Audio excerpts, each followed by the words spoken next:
لو.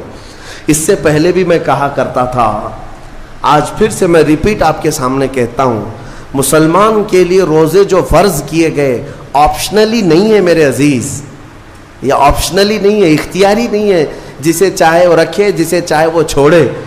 ہاں ہمارے ہاں معاشرہ ایسے ہی ہے نا. ہاں صبح اٹھ کر کے لوگ پوچھتے رہتے ہیں روزہ ہے, روزہ ہے. کیوں پوچھ رہے ہو روزہ ہے؟ مسلمان ہے تو روزہ فرض ہے, روزہ فرض ہے. اگر میں آپ کو پوچھوں اچھا لگے گا؟ انسان ہو اچھا لگے گا, سامنے دکھ تو رہا ہے انسان ہے, پھر کیا پوچھنا ہے؟ مسلمان کے لیے روزہ ایسا ضروری ہے جیسے اس کے لیے انسان ہونا ضروری ہے. وہ روزے چھوڑتا کیوں؟ ہاں چند ہی چیزیں ہیں جہاں تخفیف دی گئی ہے شریعت میں, وہ سفر ہے یا مرض ہے. ایسا مرض کہ جس سے وہ نہیں برداشت کر پاتا, اس میں اللہ تعالیٰ نے اسے چھوٹ دی ہے, رخصت دی ہے. یا حاملہ عورت ہے, یا دودھ پلانے والی عورت ہے, یا پھر اب بہت سارے لوگ ایسے ہیں جو ہٹے کٹے ہیں, تندرست ہیں, توانا ہیں, روزے چھوڑے ہوئے ہیں. میرے عزیز, سب ہونے کے بعد اگر روزہ چھوڑنے کی کسی کو رخصت ہے نا, تو وہ صرف ان عورتوں کو جن کی ماہواری آتی ہے مہینے میں یا بچے کے بعد, حیض و نفاس والی عورتوں کے لیے روزہ نہیں ہے.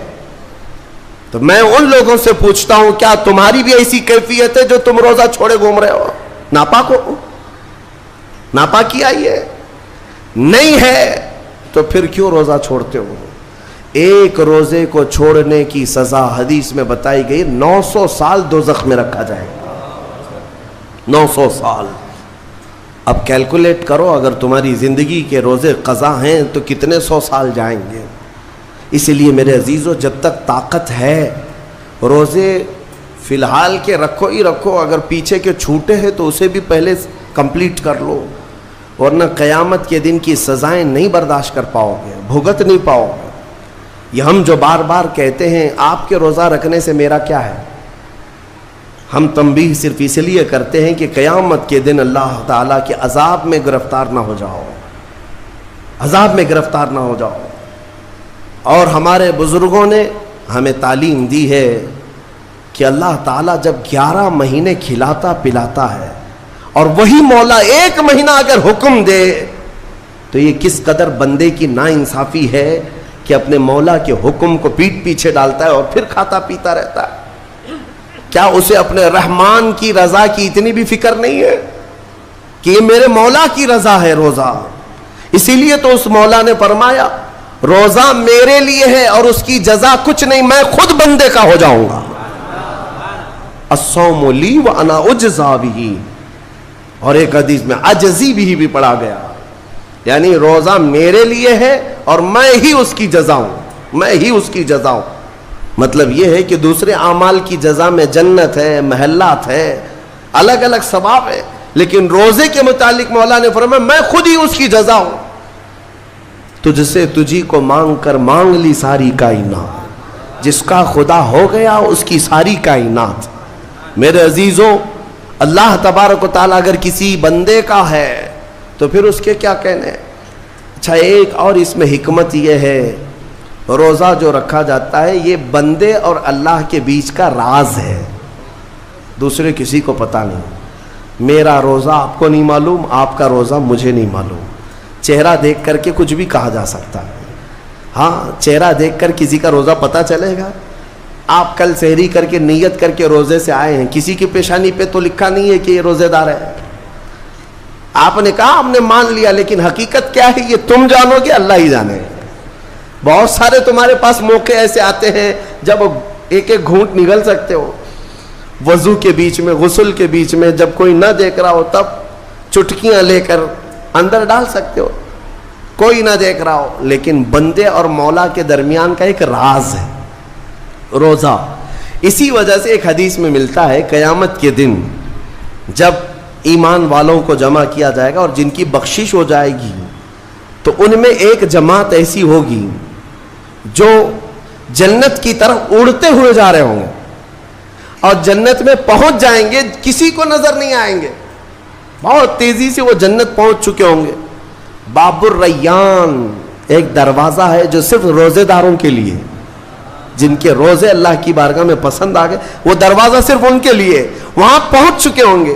بہت سارے اہل اللہ، بڑے بڑے مقامات والے وہاں موجود ہوں گے، پوچھیں گے تم کہاں سے آئے، کون سے راستے سے آئے؟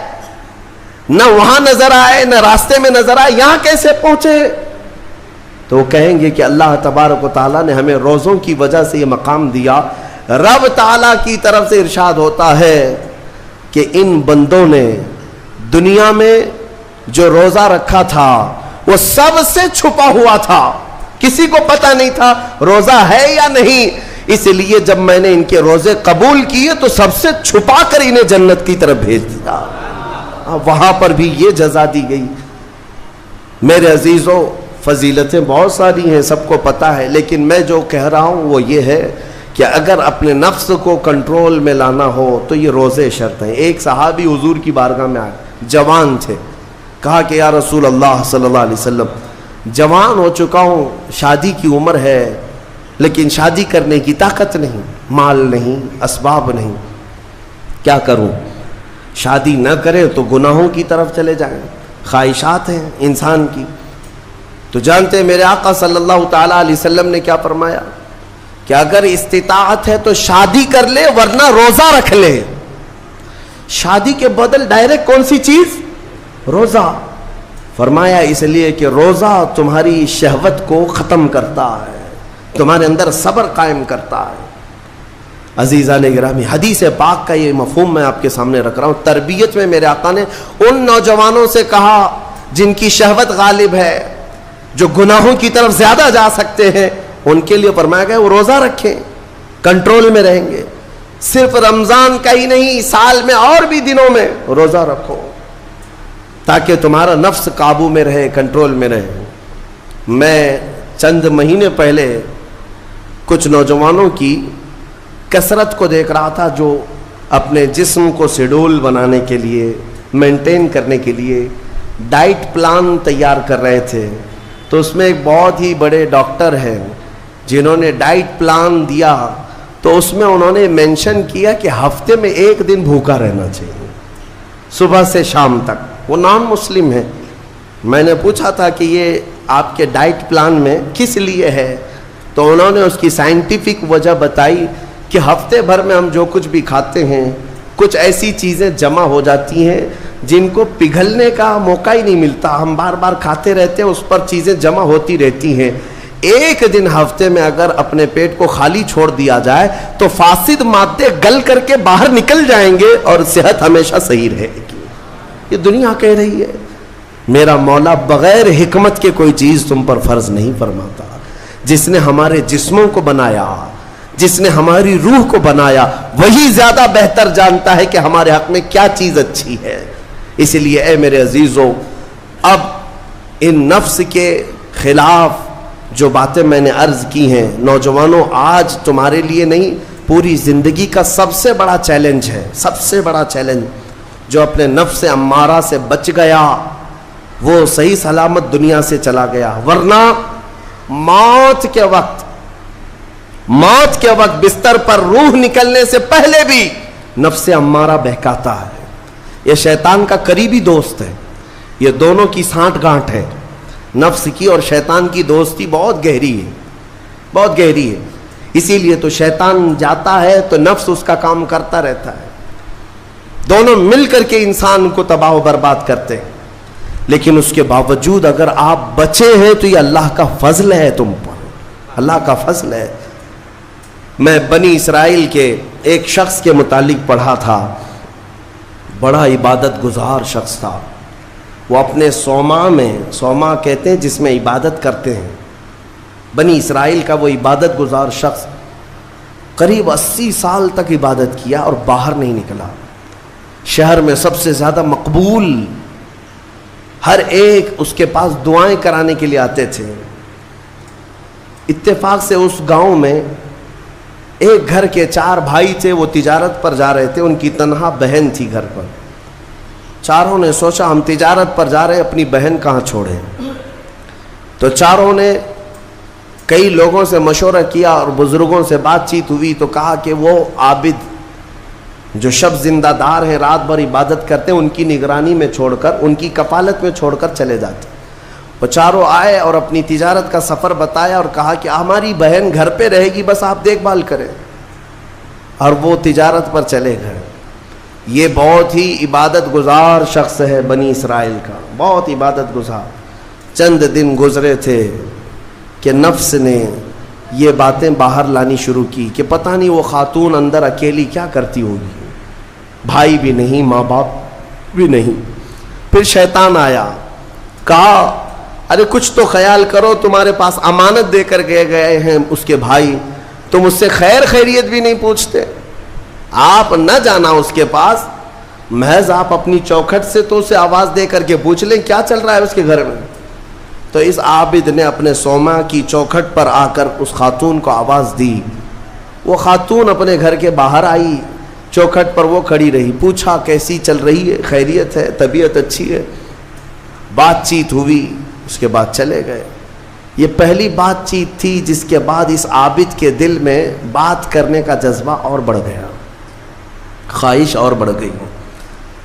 عورت سے بات کرنے کو آج نوجوان یہ سمجھتے ہیں یہ تو فرینڈلی ہے، ہم تو ایسی دوستی میں کر رہے ہیں. تمہیں پتہ ہے یہ بہانے ہیں دوستی اور فرینڈ شپ کے، یہ سب نفس امارہ کی تباہیاں ہیں جو تمہارے دل میں بار بار شہوت پیدا کرتا ہے. اب اس 80 سالہ عبادت گزار شخص کا حال یہ تھا. دوسرے دن صبح پھر سے باہر چوکھٹ پہ آیا، اس خاتون کو بلایا بات چیت کے لیے. وہ پھر بات چیت کرنے لگی، ادھر سے بھی بات ادھر سے بھی بات. چند دن گزرے کہ اب گھنٹوں بات ہونے لگی، خیر خیریت چھوڑو، گھنٹوں بات ہونے لگی. عبادت میں بھی فرق پڑ گیا.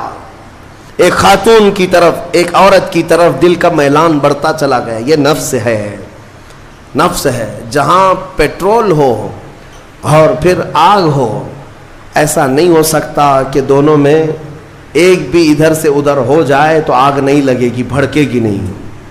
میرے عزیزو، اس کے بعد کئی دن ایسے ہونے کے بعد شیطان ایک بزرگ کی شکل میں آ کر اس عابد سے کہا کیا کھڑے کھڑے بات کرتے ہو، اس کے گھر جاؤ، بیٹھو، تسلی دو اس کو. یہ عابد اپنے سوما سے 80 سال بعد باہر نکلا تھا اور اس خاتون کے گھر گئے. اب کھانا پینا ساتھ ہوتے ہوتے یہ نوبت یہاں آئی کہ زنا کر لیا. 80 سالہ عبادت گزار شخص زنا جیسی نحوست میں مبتلا ہو گیا، منہ کالا کر لیا. اب اس کے بعد اپنے سوما واپس آیا. اس کو تو ایسا لگا کہ میں تو مزے میں ہوں، بھائی بھی نہیں ہے اس کے، کوئی نہیں ہے. لیکن اس عورت کا حمل ٹھہرا، وہ حاملہ ہو گئی. اب اس کو ڈر لگا کہ اس کا حمل ہو گیا، کیا کیا جائے. نفس بھڑکاتا رہا، شیطان بھی ساتھ دیتا رہا.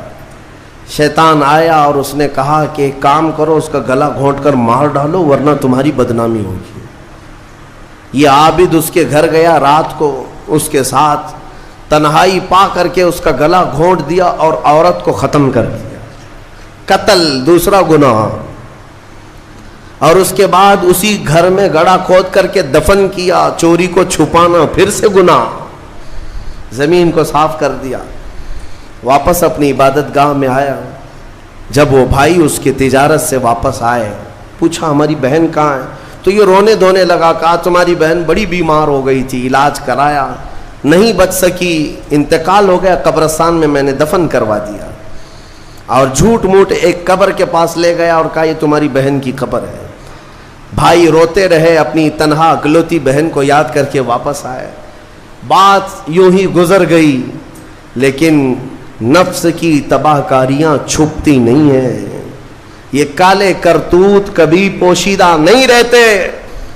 پھر ابلیس ان 4 بھائیوں کے پاس گیا اور کہا تمہیں پتہ ہے تمہاری بہن کہاں ہے؟ کہا وہ تو انتقال ہو گئی، اللہ کو پیاری ہو گئی. کون کہا؟ کہا اس عابد نے کہا. کہا وہ جھوٹ بولتا ہے، اس نے تمہاری بہن کے ساتھ منہ کالا کیا، زنا کیا اور گلا گھونٹ کر مارا اور اسی گھر کے اندر دفن کیا ہے، کھود کر دیکھ لو. ابلیس نے ان بھائیوں کو سب بتایا. اور جب ان بھائیوں نے زمین کھودی تو لاش سڑی گلی موجود تھی. اللہ اکبر. اب زمین کے پیروں کے نیچے زمین کھسک گئی. کیا اللہ والا ایسا بھی کر سکتا ہے؟ اتنا عبادت گزار پھر لوگوں کو جمع کیا گیا، سبوں نے دیکھا تو اس کے بعد غصے میں سارے لوگ بپھر گئے اور سب کے سب ٹوٹ پڑے اس صومعہ پر، اور اسے کھینچ کر کے باہر لایا گیا اور اس سے پوچھا گیا۔ اخیر میں مار توڑ کے بعد اس نے اقرار کر لیا کہ ہاں میں نفس کے دھوکے میں آ گیا تھا، مجھ سے یہ گناہ ہو گیا ہے، غلطی ہو گئی ہے۔ ساری قوم نے مل کر اس کا چہرہ کالا کیا اور اس کو پھانسی پر چڑھایا۔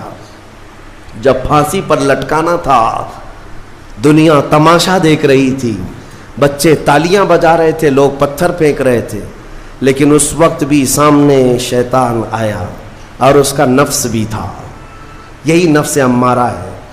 دونوں نے مل کر کے کہا کہ اے عابد، اب بھی تیری حفاظت ہو سکتی ہے، بچ جائے گا تو، اس پوری بلا سے تجھے ہم نکال لیں گے۔ اس نے پوچھا کیسے؟ کہا دیکھ تو جتنی عبادت خدا کی کیا 80 سال، اس خدا نے تجھے کچھ نہیں رکھا، اس حالت تک لے آیا، کاش تو ہماری عبادت کر لیتا، ہمیں خدا مان لیتا تو چٹکی میں تجھے نکال لیتے۔ نفس کی سن لیا اس عابد نے، کہا صحیح بات ہے، اتنے سالوں تک خدا کی عبادت کرتا رہا پھر بھی پھنسا ہوں، کچھ بھی اچھا نہیں ہو رہا ہے میرے ساتھ، ایک غلطی ہوئی اس کی سزا ہی ہو رہی ہے، نفس صحیح کہہ رہا ہے۔ اس نے اپنے نفس کی مانی اور شیطان سے کہا تو ہی میرا خدا ہے، تجھ سے میں سجدہ کروں، مجھے اس بلا سے نکال لے۔ جیسے ہی اس نے یہ کہا، شیطان تالیاں مارتا ہوا چلا کہ میرا کام مکمل ہو گیا، ادھر لوگوں نے اسے پھانسی پر چڑھا دیا۔ ابتدا آنکھوں سے شروع ہوئی، باتوں سے شروع ہوئی اور کفر پر خاتمہ ہوا۔ موت کس بات پر ہوئی؟ کفر پر موت ہوئی۔ لوگ ہلکے میں لیتے ہیں کہ یہ یوں ہی مزے کی زندگیاں ہیں۔ میرے عزیزوں، نفس سے الرٹ رہو، اس نفس نے اچھے اچھوں کا تقوی بھسم کر دیا، کئی لوگوں کی عبادتیں ضائع کر دیں، عورت کے فتنے سے، مال کے فتنے سے، حرص لالچ کے ذریعے سے اس نے ایمان کو تباہ کیا ہے۔ اور پھر میں آخر میں یہی کہتا ہوں، اس نفس کو اگر کوئی کنٹرول کر سکتا ہے تو اللہ کا یہ پیارا مہمان رمضان المبارکہ ہے، یہ رمضان ہے۔